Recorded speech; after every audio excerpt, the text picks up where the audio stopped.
Welcome back to SB Nation. Less than a year after winning the Sixth Man of the Year award with the Lakers, Lamar Odom has now left the Dallas Mavericks. What's going on with the guy? Let's go to our man Ben Golliver for more. Hey guys, what's up? This is Ben Golliver for BlazersEdge.com and SB Nation Video. Now today we're here to talk about another Kardashian relationship that's over too quickly. Of course, that's the Dallas Mavericks and Lamar Odom. Now the defending champion said, hey, versatile forward, talented guy that we acquired from the Lakers in a trade, you go do you, we're going to do us, we don't need you for the playoff push. Now that's an unusual move in the NBA when you're talking about a player of his caliber. You don't often see this, especially as we come into the playoff season.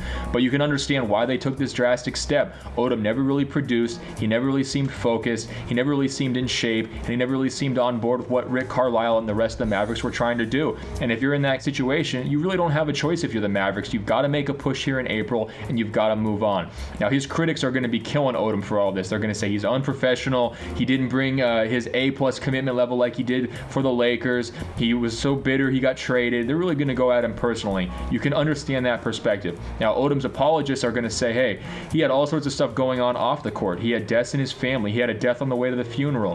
He had the trade rumors that were a major distraction that he obviously took personally. They're going to say you need to put Odom in context to understand why he struggled this season. Now, if we're trying to put these two camps of thought together, let's focus in on one major point. That's going to be the lockout and the disruption to the routine that NBA players have. Now, routine is so important for anybody in life. You want to know what you're doing that next day. You got to stay in the swing of things, and that's how you stay together, especially if you're in a fragile state of mind. I think what happened with Odom here is he left on a bad note last season with the Lakers getting kicked out in ugly fashion of the playoffs.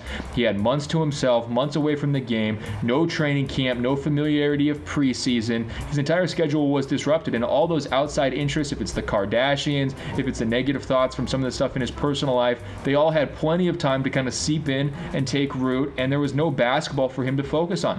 When you take away basketball and someone's profession from them for 6 months, who knows what's going to happen? So is this an excuse? Is this how we can say, hey, we shouldn't hold Lamar Odom accountable? Absolutely not. But you do need to remember and acknowledge the role that the lockout played in this situation. Unfortunately, the Dallas Mavericks are paying for it now.